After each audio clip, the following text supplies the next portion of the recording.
Welcome back to my channel where I take a look at your credit reports and I give you real raw credit advice and sometimes a little bit of a reality check, and I let you know exactly what your credit future looks like. Don't forget to like and subscribe and leave a comment and let me know what your thoughts are about the video. My name is Jay Woodfin and this is the Credit Audit. In the upcoming credit audit, I speak to a young man named Marcus. Now Marcus is trying to build his dream home, has already bought the plot of land, but can't move forward on his loan because it requires a 700 credit score. All three of his scores seem to be hovering below the 650 mark, and he can't figure out how to get them to get higher. So we're going to take a look at his report to see what's keeping him stagnant. Let's go. How you doing, my man? I'm good, man. How about you? Man, I appreciate you joining me, man. I'm blessed. So let's get this going, man, because I know we probably have a lot to go over. I just pulled up your report, so thank you for providing that for me. So what are we doing here, man? So I'm trying to build a house, and okay. Unbeknownst to me, there are multiple credit scores, and the mortgage score, the 542 that they look at, it's all over the place. Equifax is one, Experian is another, TransUnion is something else. So I subscribe to myfico.com. I pay about $40 a month for that. And so my Experian credit score is 701. I've got the other one, Equifax, is at 675, but then TransUnion is at 626. That's the credit score. But the mortgage score is all over the place, 680, 615, 646. Okay. And so I'm trying to do a conventional loan to build this house, and it needs to be over 700. Right. There are, from what I can tell, 8 negative items that are on my credit report. I've added 3 trade lines.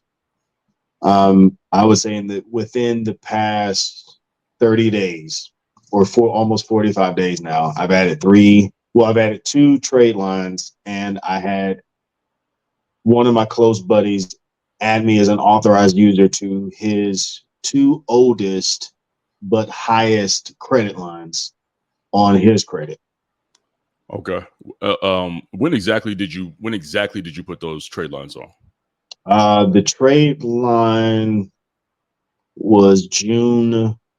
I think I did that June 3rd. So right at a little over a month. Okay. So I'm gonna just go over the broad scope of everything that I see in this credit report, and then we'll go over the individual line by line accounts as we move through this. Okay. Okay. I wish you would have had this conversation with me before you started doing all that, because I could have actually pinpointed exactly what you need, or if you don't even need them at all. Okay. So I'm gonna tell you, your number one issue, bro, is your payment history. You got 89% payment history. When you're trying to get above that 700 credit score mark, especially when you're dealing with mortgage scores, having missed payments is an absolute no-no. You're talking about like tying an anvil to your ankles and then throwing you in the ocean. You cannot swim over this. So your negatives, your huge negatives, is that on-time payment history. You're at 89%. The second thing, so payment history is 35% of your credit score. I don't care if it's mortgage score, auto loan score, credit card score. 35% of that maximum number comes from your on-time payment history. Okay. So where does that pull from? Because my FICO is showing my payment history as 100%. Okay, so then we have some discrepancies here. Okay. So let me take a look at exactly what. So you have a collection on your credit, right? Correct. So that accounts against payment history. You have to understand that the overall algorithm sees a collection and know your payment history can't be on par. So it's going to go look for where that collection pulled from, and then it's going to take that data and use it against you.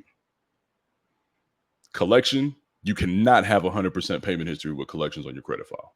Point blank simple. Okay. Then let's take a look at the actual derogatory that it's showing on your credit report. So give me just a second here.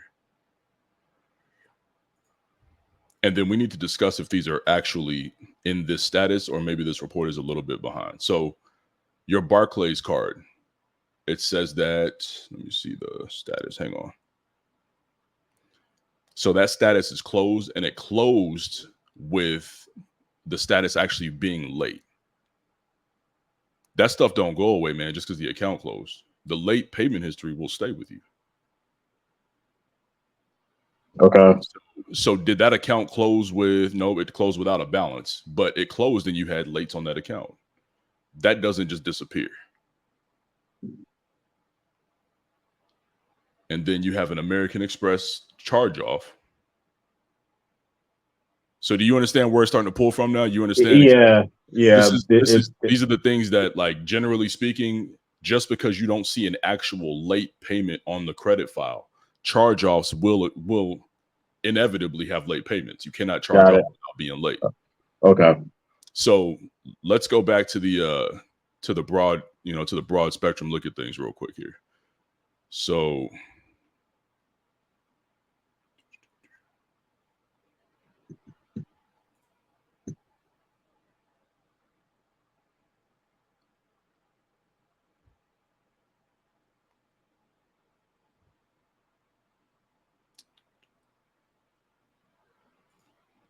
now let's talk about your utilization.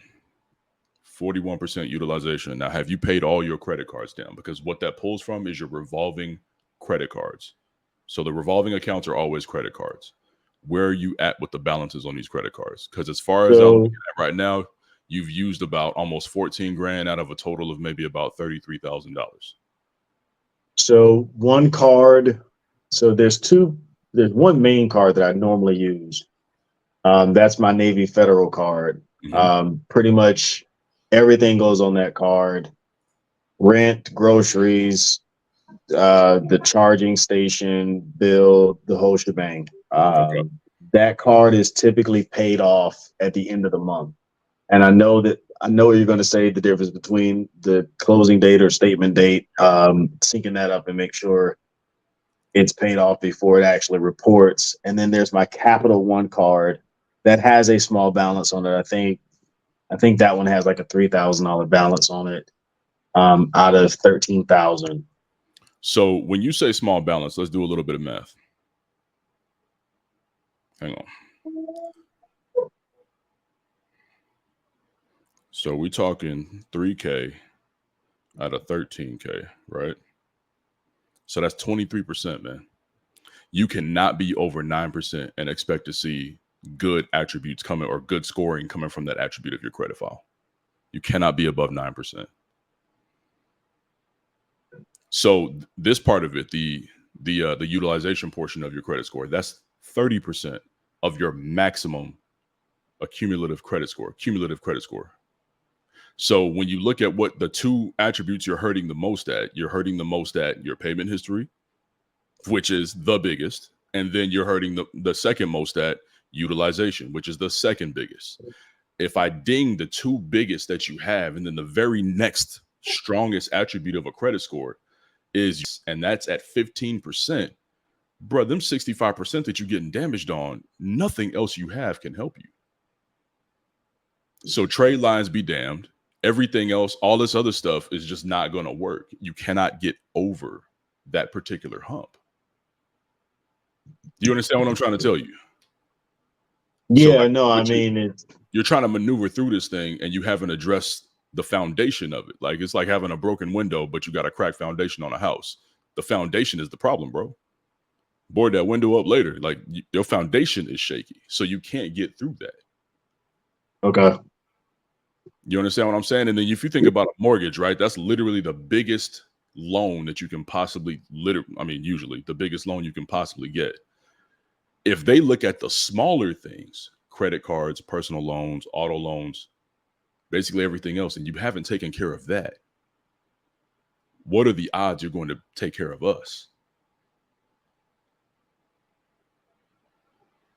Credit score is literally just ones and zeros, man. It will always make sense if you go down the algorithm of 35% on-time payment history, 30% utilization rate, blah, blah, blah, blah, blah, down the line, right? As long as you know those things, you yourself can go look at your credit report and tell yourself where you're going wrong at and why your score is not improving. So the credit utilization, I can pay those down. I can wipe those out this month. The Navy Federal card is always, well, I'm gonna have to look at the timing between when that one actually reports, or I'm just gonna change my strategy on just not, well, I also don't want to shoot myself in the. I don't want to cut off my nose to spite my face. I mean, it is not using the card, better than using it and then paying it off, or So at this point, it depends on your purposes, right? So when you're looking at what to do with your credit cards, your main goal here is to get into the property, right? Or to get this mortgage, right? So right. you're going to need the lowest possible balances. Now, if you were trying to accumulate higher credit limits, I would tell you, man, you need to use the hell out of these cards and make sure you pay them off every month by the statement date. But trying to get into a mortgage means that you need to have everything at peak performance. So yeah, I wouldn't use these cards right now while trying to get into a mortgage, because you don't even want the chance of having a slip up and having something over report. So right now, for the purpose of getting into a mortgage, absolutely don't use these credit cards. Okay. So just pay them off and just let them be. Absolutely. Okay. That's the safest possible way, man, because the number one killer of a qualified or a qualifiable client or qualified client for a mortgage is accidentally overusing credit cards, having something report too much of a balance, and then you're up against it when that mortgage is trying to be locked in. So you definitely don't want to be doing that. Okay.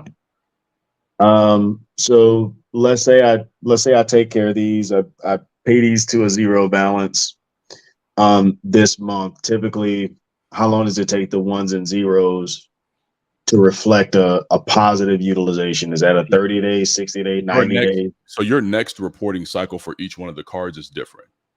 So it's not going to be something that just slam and hits it all at once. You'll see an incremental change in the score, hopefully, as they are all reporting zero balances. But that, I mean, you can look at your credit file here, and I'll go into the actual report here for a second. So give me a second.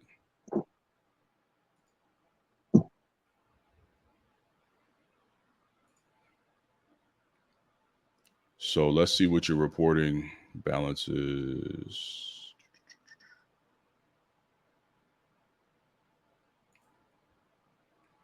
So your Navy Federal, that's reporting 7,100 right now out of $11,000 credit limit. That's an absolute no-no. Well, I think that's old. Because I just paid $6,000 on that card. So with that one, right? With that one, this is I chose the perfect card, not on purpose, but I chose the perfect card. The date reported for this particular card last month when they sent the information in was 6/7/2023, which means there's a high likelihood that tomorrow is the day that all that information is going to get sent over. Now, I can't see here what the closing date is on that credit card, but I can promise you it'll be somewhere around this 6/7, right? So if you go look at your Navy Federal bill, or you go into your app and you look at the closing statement date of this particular credit card, it's probably somewhere between 6/4 and 6/7, which means it always closes first. Then sometimes same day, sometimes up to 3 days later. I've seen even as late as 7 days later, it will report. That's what your credit report is going to show when it actually was sent to the bureaus. Got it. And at that point, your next refresh of your credit report will then reveal what the results of that reporting was. So you're trying to time it and see if it all will lump in together. It ain't going to, because your Capital One card, the reporting date on that for last month was 6/13/2023. So that one reported a week later than the Navy Federal. So which means that one will once again report 7/13/2023. Okay.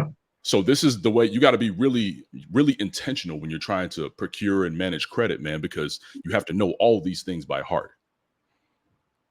Or at least give yourself some reminders, or keep a calendar of when these things go like this, so that you know, hey, I know I need to pay this down by then, because I know it's going to close on this date and it'll report a few days after that. You've got to be more intentional when it comes to this. And once again, the balance on that is 6,000 out of 13,000. So you're hovering right around that 50% mark. That is ultra damaging to your credit file. And it's funny because that's not the balance on it. So that's. But don't forget, dude. Don't forget this. It doesn't matter what you see. It matters what the report sees. Right. That's where your score comes from. Now, while the scores that are on this particular credit report are reflecting Vantage 3.0 scores, so I don't care about those scores, it's still a reflection of what your actual overall credit health is, right? So I know it's somewhere in there. Right. You feel me? And when I look at your score like this and I see these balances, I know you still, those balances reported to every FICO credit report, everything. They all get the same info. So when I see this, I know you're not doing it right. Okay. So you can't be worried about what you're looking in your app and saying, cool, I'm paid down. And then you go use your credit card again. And then you miss the statement closing date, because it doesn't matter if you were on point for 28 out of 30 days of the month. If you miss the statement date and you run up, you screwed, man. Because this is all the credit report knows. It only knows what it sent. Okay. So I obviously the credit cards are in my wheelhouse. So I will make sure that those are paid off. Number one homework: find out your statement closing date for every single card you have. Number two, go through the credit report. Find out the reporting date for every single card you have.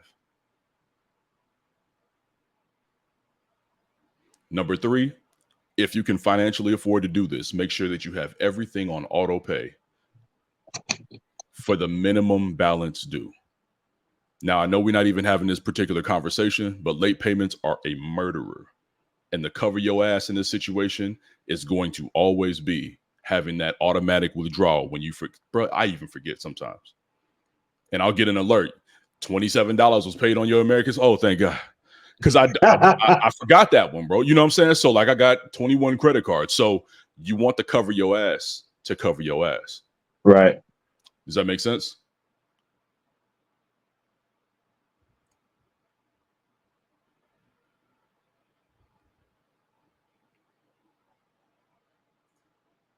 And then this collection that you have up here, man, you got an $11,000 collection with, I can't even tell what this is. Abs Res something. Does that sound familiar to you?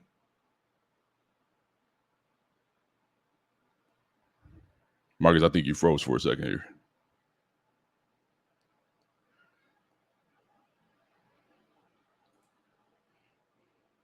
I think Marcus froze. Let me text him and let him know. Uh-oh. Are you back? Okay, yeah. Cool. I was getting ready to shoot you a text. So yeah, man, did you hear me about the collection? No. Okay, so you have an $11,000 collection on here from Abs Res INV something. Are you aware of this at all? No, because when the divorce was final and we had to sell the house, a lot of those were paid out through the proceeds of that transaction. So there shouldn't be any collections on the report at all. Some of that stuff I absorbed from my ex-wife. So it's like, I'm not even sure what. Was it a part of the divorce decree? Do you have that yes. actual decree? What you need to do is you need to figure out who the original creditor is for this Abs Res whatever. Figure out who the original creditor is. Go through the divorce decree and see if that debt was actually paid. Okay. Because all of the things that transpired between you and your ex should be in that divorce decree. Whatever your responsibilities were, what hers were, what you left her with. If you left her with some sort of credit account and she ran it up without you knowing, you're still responsible for that. Right. Okay. So that one was actually opened up in 9/28/2018. What state are you in? Florida. You're in Florida. So your statute of limitations is 4 years. So if you haven't done anything, I think Florida's is 4 years. Hang on, let me check that again, man.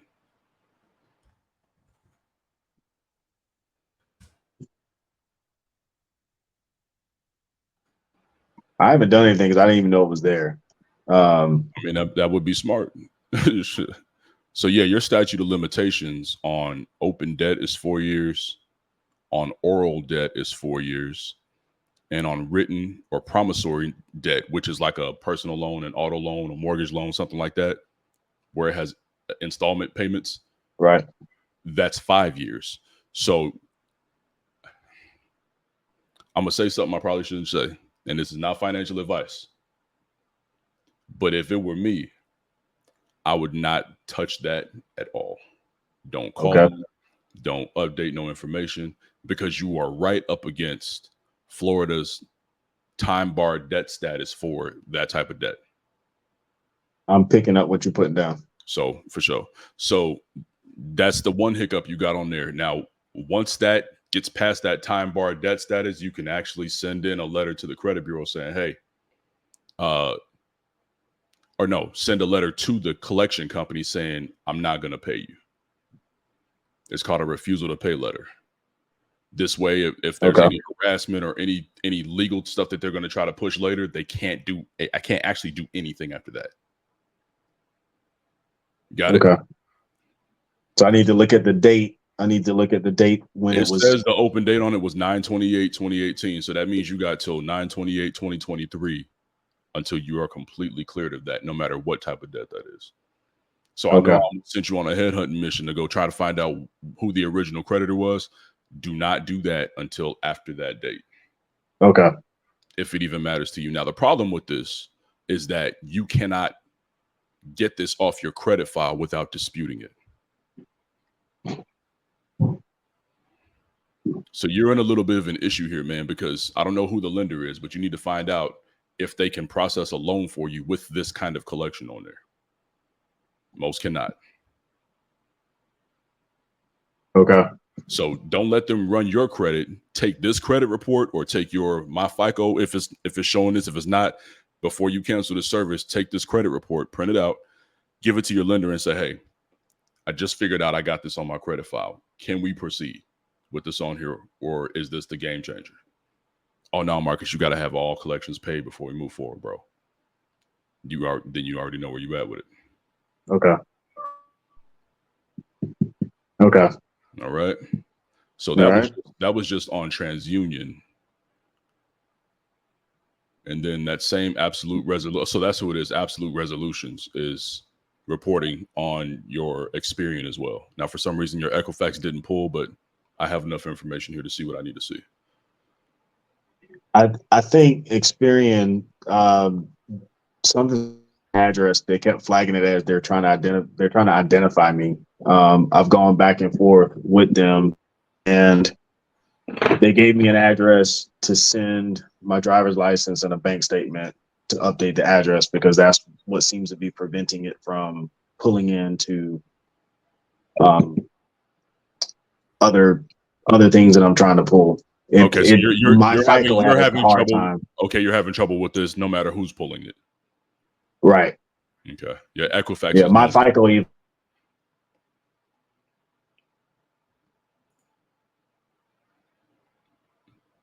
Yeah, saying there's no score.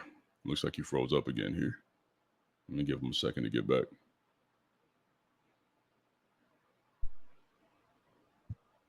Something's wrong. I'm on my cell. I don't know what's wrong with my Wi-Fi. I'm gonna have to call AT&T. That's cool, man. You good? You good?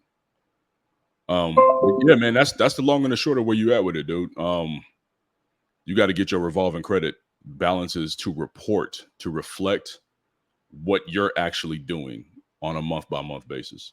So while you're doing well by paying everything down, you got to get a little tighter with it, bro. You got to get it right. So I have that. So other than the collection, I mean, is there anything else that you think you can help me with? So I just signed another 12-month lease in May. I have zero intentions on signing another 12-month lease or extending this lease. I mean, I really want to. I bought some land, I don't know, a few years back, and I want to build a house on it. I've had a setback from a life perspective with, things didn't work out from a relationship perspective. So I find myself in this restarting phase. Are there anything else, or is there anything else on my credit that, you and your team could possibly help with, or what you just went through is what I need to be focusing on, and that should help resolve majority of the issues? Look, disputing can't hurt. Disputing cannot hurt. Now, am I here to sell you credit repair? Absolutely not. But if you want to take a look at that particular option, we can have that conversation. So is that the conversation you want to have? Yeah, I mean, Okay. yeah. All right. So from that perspective, I can't tell you what I can help you with, but I can tell you that credit repair from a broad spectrum view is supposed to go after inaccuracies, incompletions, incomplete reporting, unfair reporting, unverifiable, unvalidatable reporting. This particular credit report ain't going to show me all that information. But if you do go into credit repair, those are the only things that we can attack. And hope to God that from an FCRA standpoint, that the bureaus will put enough pressure on the collection companies or creditors to remove the item from your credit report should they be violating you by unfairly, incompletely, non-validatably, unverifiably reporting stuff to your credit file. If everything is in order and they're doing what they're supposed to do, Marcus, they're supposed to be able to do this to you. So can credit repair help you? It's possible, man. Is it a guarantee? Absolutely not. And that's not something that I'm gonna be real frank with you. It's not something that I even want. I would not want for you to be able to get over on the system if they're doing what they're supposed to be doing. Right. But my job is to find out if there's inaccuracies, incomplete reporting, unfair reporting, blah, blah, blah. You understand now. Right. Don't let anybody else sell you on the fact that credit repair is a miracle pill in any way, shape, or form. No, that's fair. What about, so when I pulled my report, there's like different variations of my name. I've got old addresses out there, all of that stuff. Yep. Do I need to write into Equifax to have that stuff removed? I would just call in, man. I'm gonna be honest with you. You know, while my service will provide those types of letters for you, I'm gonna tell you, like I tell everybody else, when it comes to inquiries and when it comes to addressing personal information, you're gonna be better at that than I am. Okay. So if you have the time that you can spare, a couple hours, you know, for a few different days, man, where you can call each bureau and have them update your personal information, I would go through the Experian backdoor process to figure out exactly what is off and how much of it is off and what accounts they're attached to. And if you don't have that, then I'll send you that video that I have on doing the Experian backdoor process. And then I would try to get those addresses updated and removed. Now, let me be frank with you. If the addresses are tied to accounts that they deem that address needs to stay on there, they're going to keep that address on there. But it doesn't hurt to try. Okay. So that's what you can do in order to get the ball moving. And then if should you go into credit repair, man, the letters that you need, we can easily write and get them to you. Should you want to mail them on your own, you can do that. If you want us to mail them, we'll mail them certified for you. Okay. Okay. I'm going to... Those things that I gave you are the things that you should be doing, whether you're in credit repair or not. And it can only move you forward. Okay. The utilization I'll definitely tackle. And I'll deal or not deal with the collection. I'll treat it as the crows flies for now. Everything else, I feel like I'm at a standstill. I don't know what else to be doing. You kind of are, man.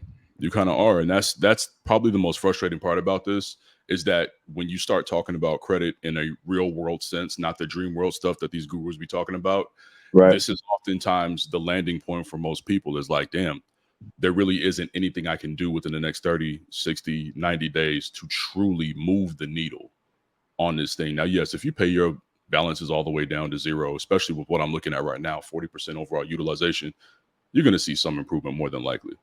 But is it going to bump you up to that 700 level on your mortgage scores where right now you're at low to mid sixes? The answer is probably not, man. So, okay.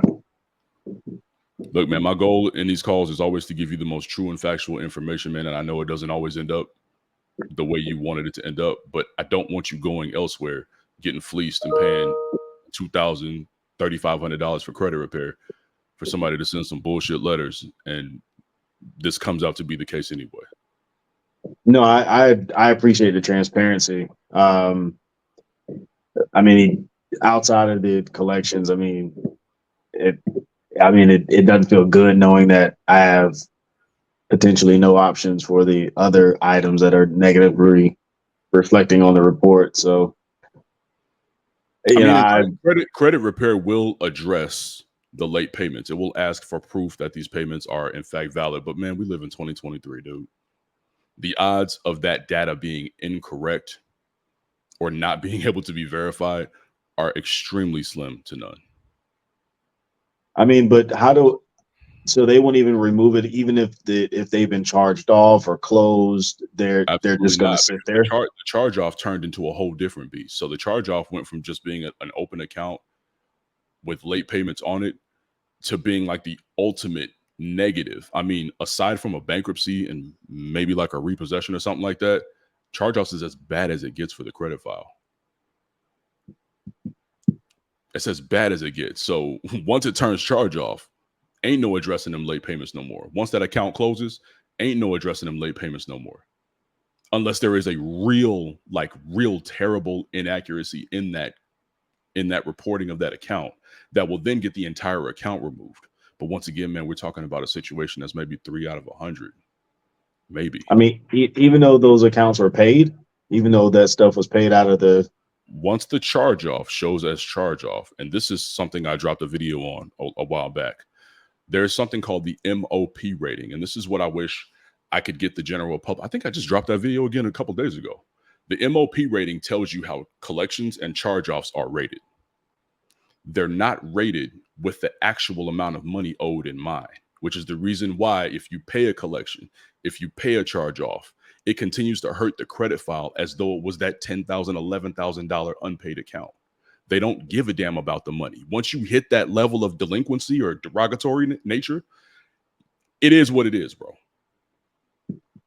So I know you've been on the internet. You probably follow me for a while. You probably follow a couple other credit gurus or whatnot. Every single one of us will tell you don't pay collections.